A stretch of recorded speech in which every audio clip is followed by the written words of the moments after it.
А как ты относишься к рилсу, который мужчина не должен оплачивать не Cartier, но он может, если хочет, и я выберу того, который хочет. Ты видела такие рилсы? Вы, Для девочки, меня видели? отвратительно. Подожди, можешь, пожалуйста, разобрать? Разобрать? Мужчина, ну, там, типа, не должен оплачивать мне квартиру. Ага. Но он может, если хочет, и я выберу того, который хочет. Окей. И так далее.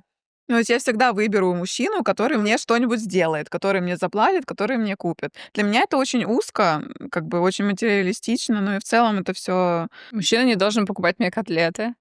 Ну, он может, если хочет. Вообще, в целом, если он хочет купить мне котлеты, я вот рада. Те, Ну которые да, ты вот это делала, нам очень нормально. вкусно.